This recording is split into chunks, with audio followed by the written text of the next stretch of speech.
सभी को नमस्कार। दो बातें हैं भाई। तीसरा सवाल है जो कि डबल बेंच का फैसला आया है पीजीटी संस्कृत पे, क्योंकि बड़ी बातें थी इसमें और इसी के बारे में बात करते हैं। दो सवाल मैंने पहली वीडियो में बता दी, इस वीडियो में बात करते हैं तीसरे सवाल की। क्या बात थी भाई? Whether the action of the state government would amount to changing the rules after the game had started and by including certain set of persons who were not eligible as per the terms of the advertisement।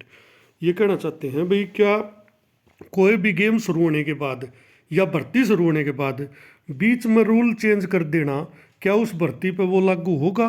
जिस प्रकार government ने 2017 में rule बदल दिया, 2012 के जो service rule थे उसमें अमेंडमेंट कर दिया, क्या वो 2015 की भर्ती पर लागू होगा? और क्या जो एडवर्टाइजमेंट के अनुसार नॉट एलिजिबल पर्सनस हैं उनको शामिल किया जा सकता है? एंड दो सवाल इसमें, and whether the writ petition decided earlier could be ignored bye learn single जज। ये सारा का सारा सिंगल जज के फैसले पर एतराज़ किया कि जब डबल बेंच ने पहले डिसाइड कर दिया तो क्या सिंगल बेंच उसको इग्नोर कर सकती है? ये सवाल है। इसका जवाब जानते हैं कोर्ट ने क्या दिया। ये वो उत्तर है भाई, our findings on question number 3, तीसरे का भाई। Though the state has itself depending the recruitment process before the learned single जज। भाई ये तो पता है भी, स्टेट अपनी भर्ती को जो है ना खुद बचा रहा था सिंगल जज के सामने, बट द लर्न सिंगल जज फेल टू नोटिस।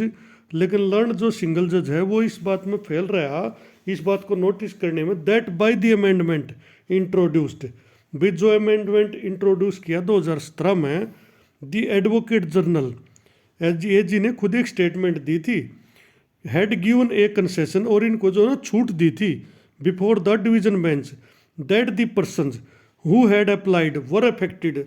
भाई क्योंकि उस भर्ती के कारण वो अफेक्टेड हो गए, क्योंकि उसमें इक्विवेलेंट नहीं लिखा था और आचार्य शिक्षा शास्त्री को नहीं शामिल किया गया। तो इन्होंने कहा था, एजी ने कहा था कोर्ट में, भी जो कैंडिडेट अफेक्टेड हैं and not having requested qualification, और जिनके पास एमए की क्वालिफिकेशन नहीं है संस्कृत में और अदर डिग्री हैं, at the time of the advertisement would be given an opportunity. उस केस में एजी साहब ने खुद कहा था कि उनको हम एक मौका दे देंगे, 2 महीने के अंदर नई भर्ती निकाल देंगे।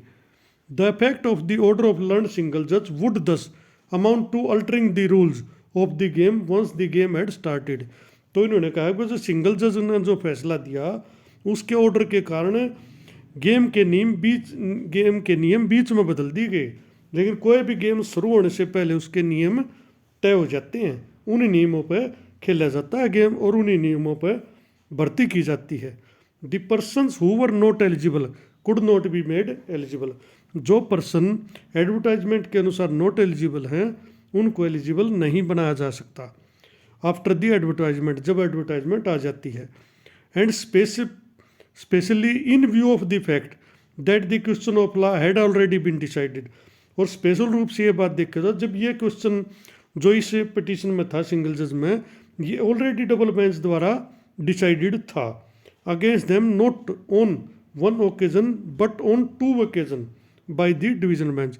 तो डिवीजन बेंच ने फाइनल कहा जो फैसला डिवीजन बेंच ने 2 बार दे दिया, उस फैसले के खिलाफ सिंगल जज किस प्रकार से फैसला दे सकता है। इस प्रकार ये इसमें उदाहरण दिए हैं भाई, और साथ में उनके फैसले भी दिए हैं। ये एक तो देविन खाती का था और एक परमेंद्र कुमार का। इस प्रकार इसमें सारी बातें वो लिखी हैं। अब उसमें क्या कहते हैं, in the present case win as notice the select list had already been issued to 523 candidate and by virtue of the order the learned single जज। भाई 523 सिलेक्शन की लिस्ट ऑलरेडी जा चुकी थी महकमे को, और लर्न सिंगल जज के फैसले के कारण this said list has been set aside. वो सेड लिस्ट जो है ना सेट असाइड ही कर दी गई, जबकि वो डबल बेंच के ऑर्डर के आधार पर ही आई थी। And 626 person who have been held to be having equivalent qualification are to be given appointment. और जो इक्विवेलेंट क्वालिफिकेशन वाले थे उनको जो है अपॉइंटमेंट के ऑर्डर करे। And therefore the judgment would such be applicable and the argument raise that it has widened the field of considered is without any basis, यानी बिना किसी बेस के वो फैसला दिया गया और ineligible candidate have been made eligible. फिर एक उदाहरण और दिया है ना कुरनेश कुमार केस का सुप्रीम कोर्ट को, जिसमें ये कहा कि जब एक बार गेम शुरू हो गया तो उसको आप बीच में बदल नहीं सकते, एडवर्टाइजमेंट में जो लिख दिया वो आपको मानना पड़ेगा, या फिर एडवर्टाइजमेंट ही चेंज हो या रीएड हो, या उस पर कोई कोरिजेंडम भर्ती शुरू होने से पहले आवा है, यानी कि रिजल्ट आने से पहले। जब टेस्ट ले लिया रिजल्ट आ गया तो ये कह रहे हैं कि उसके बाद आप इसको नियम में अल्ट्रेशन नहीं कर सकते, नियम में छेड़छाड़ नहीं कर सकते। ये एक सुप्रीम कोर्ट के केस का हवाला भी दिया इसमें। अब कोर्ट कहती है 10 we are of the concern opinion, हम इस ओपिनियन में हैं that by allowing the writ petition the rules having been changed after the advertisement could not have been pressed into service by the learned single जज, यानी पूरा जो एक तरह से भड़ास निकाली गई है लर्न सिंगल जज के फैसले पर, और ठीक भी है क्योंकि डबल बेंच ने 2 बार डिसाइड कर दिया, तो कोर्ट अब ये कह रही है कि 2 बार जब डिसाइड हो गया तो सिंगल जज कैसे उसको चेंज कर सकता है और कैसे उनको शामिल कर सकता है जब एडवर्टाइजमेंट में उनका नहीं है। इस बात पे आई है ये सारी बात, और हमने फैसला दे दिया तो इन्होंने कैसे शामिल किया सिंगल जज to give the benefit as of the writ petition, भाई जो रिट पिटिशनर है इनको कैसे लाभ दिया जा सकता है, and the judgment as such cannot sustain on this ground, तो इन्होंने कहा भी ये जो फैसला ना इस ग्राउंड पर यो स्वीकार नहीं किया जा सकता। लेकिन इन्होंने उदाहरण दे दिया कि जब एक फैसला पहले हो गया, और सुप्रीम कोर्ट ने बार बार कहा है जब एक बार कोई एडवर्टाइजमेंट आएगी तो उसके रूल बीच में नहीं बदल सकते आप, और बीच में बदलो तो प्रॉपर नोटिफिकेशन करो या रीएड करो, कुछ ना कुछ मतलब इसके लिए करना पड़ेगा, कोरिजेंडम लाओ कोई, और कोरिजेंडम भी जब माना जाएगा जबकि रिजल्ट ना आया हो। लेकिन इस केस में क्या होया, रिजल्ट आ गया उसके बाद स्टे दिया, और उसके बाद 2 डबल बेंच के फैसलों को एक सिंगल जज द्वारा पलट दिया गया। तो मामला सारा यो है भाई, इसमें डबल बेंच ने न्यू मान लो 3 पे फैसला दे दिया यो। अब भाई जो एडवर्टाइजमेंट में जो लिखा है वो मानना पड़ेगा, और रिजल्ट आने के बाद जिनकी की लिस्ट भेज दी गई है अपॉइंटमेंट के लिए उन पर स्टे नहीं किया जा सकता इस बेस पर, और दोबारा रिजल्ट इस बेस पर नहीं निकाला जा सकता, क्योंकि रूल जो है ना एडवर्टाइजमेंट के बाद बदले, और सरकार उनको प्रोस्पेक्टिव कह रही है, रेट्रोस्पेक्टिव सरकार ने कहा भी नहीं है। कुल मिला के यो एफिडेविट जो दिया था ना सरकार ने, हम इनको जो है ना रेट्रोस्पेक्टिव नहीं मानती है। जो नियम चेंज किए हैं ये हमने 2017 से किए हैं, इसकी एक वजह भी है, अगर आप सुनो तो मैं बताता हूँ।